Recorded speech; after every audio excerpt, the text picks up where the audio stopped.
Hey guys, Glen again. Today we're going to do a video on how to pack your dishes and breakables to where they're not going to get damaged during your move. Step number one is picking a proper workspace. This is actually really important because what I see with people that don't do this every day, homeowners that are moving themselves, is that they tend to maybe put their boxes on the ground or they're sitting on the couch, or you don't want a situation where you're having to do a lot of bending over and reaching for things, because believe it or not, packing will wear you out. It's exhausting. You're doing this thing over and over again. So what you want to do is you get a nice workspace like this. I've chosen this table because it's kind of waist high.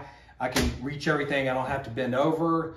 I have my box here on a chair. It can't fall or anything like that, but I don't have to reach all the way down to the floor to get it. So this is actually like a critical step in being able to do this, fast and efficiently and not wear yourself out. So step number two in the process is preparing your materials. So I have some dishes here. I have some newsprint. You're definitely going to want to have lots of this. It's cheap. Use it. It'll protect your dishes. It's definitely worth the investment. I have a box here. This is a small size box. I prefer this size box, or often we'll use what's called a dish pack or a dish barrel, which is a larger box. It's got thicker cardboard walls for more protection, but typically, those get pretty heavy. If you're going to be moving yourself, you might want to stick with just a small size box. This is a 1.5 cubic foot box. It's going to work great for you. And that's really all you need to get started is newsprint, whatever you're going to pack.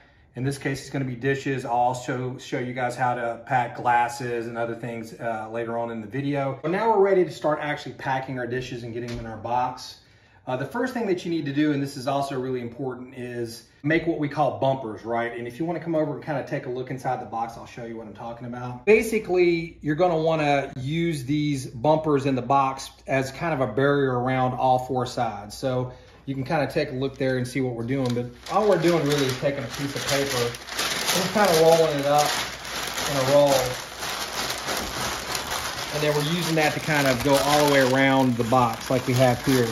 We have definitely some in the bottom. We have some around the side. So now we can place our dishes inside the box and they're going to be protected in case the box gets jarred or dropped. Okay, so we have a stack of plates here.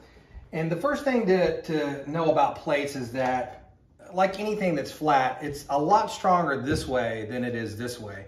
If you pack your plates in your box like this, any kind of impact or drop, you're probably going to end up with broken plates. So I definitely recommend that once they're wrapped, you actually put them in the box standing vertically like this. So what I typically do is I take a plate. I use 2 pieces of newsprint. Again, it's cheap, right? So just use as much as you can. I take the corner, drape it over the plate, right? So I don't wrap each plate individually. What I do is put another plate in next, like so. Again, get yourself 2 pieces of newsprint. Wrap it over again. Same thing, right? Do your whole stack of plates like this, right? So I'm not going to do the whole stack, but you kind of get the picture. You can do, maybe, depending on the thickness, maybe 10 plates. So once you get enough in there, you feel comfortable, then now you can actually fold up the plates like this, right? So now you have like all of this extra newsprint kind of on the front of the plates, and I'll even a lot of times like fold it behind the plates like so. So now we have kind of a whole bundle here, and there's 2 pieces of newsprint in between everything. And then we're going to place those into the box. So we're going to want to put the plates in here vertically like this. And again, it doesn't have to be pretty. Actually, you want this excess paper, and that's going to give you the cushioning that you need. The paper itself being crumpled is what gives you that air in between the folded over pieces of paper that protects the dishes during your shipment. All right, so now we're going to do our glasses. And similar to plates, you want to think about how you're going to put it in the box. A glass is pretty strong this direction, but if you put a glass like this and I were to put that same weight on it, it's going to crush, right? So you want your glasses to be placed in the box vertically like so. And the way that we tell the guys to pack these type of glasses is what we call steak and cheese, right? You ever been to a restaurant, gotten a sandwich? They're going to roll it up like this, halfway, fold it over, roll it up again, right? So you end up with some nice padding on top, on the sides, and on the bottom, right?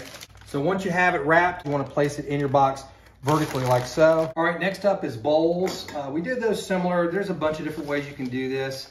mean, typically what I would do is just place it in the middle. And again, you want to wrap over this way, over this way.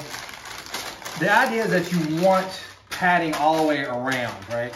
You can also do these the same way that I described earlier with the plates, which is you put one bowl in the middle, again, get you 2 pieces of newsprint, drop that over, put another one in, like so, 2 pieces over.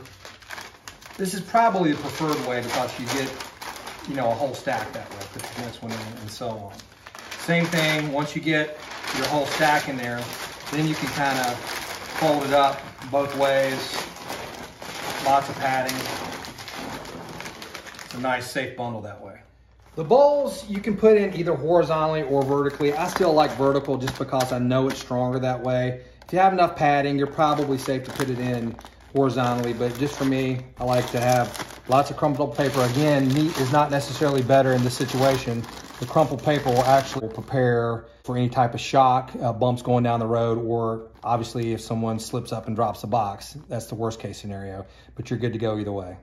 Okay, so now we've got our box, it's fully packed, and it's important to pack the boxes fully. In other words, you don't want to fill the box up this much. You want to go as high as you can go, because what ends up happening is when this goes into the truck and it gets other things packed with it, if you don't pack it all the way to the top, it can crush in, or like one corner can crush in, and that'll cause the whole stack of boxes to maybe fall over, which you definitely don't want.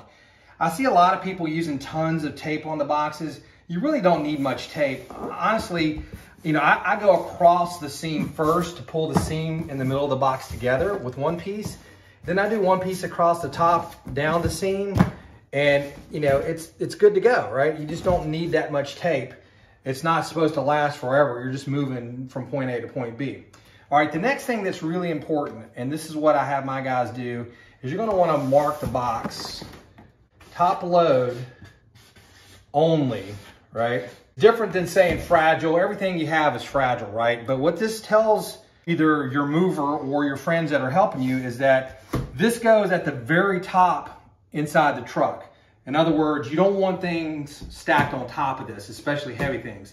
That's how dishes get broken. As long as this box is loaded on top, it's handled carefully. And the other thing that I do is I'll test the box. I shake it, right? That sounds good to me. If you hear any kind of clinking, even if it's a muffled clink or clank, that means that if you drop this box, in the event of worst case scenario, you can hear nothing's gonna break as long as you have your box packed properly. A2B Moving and Storage, 703-249-9826.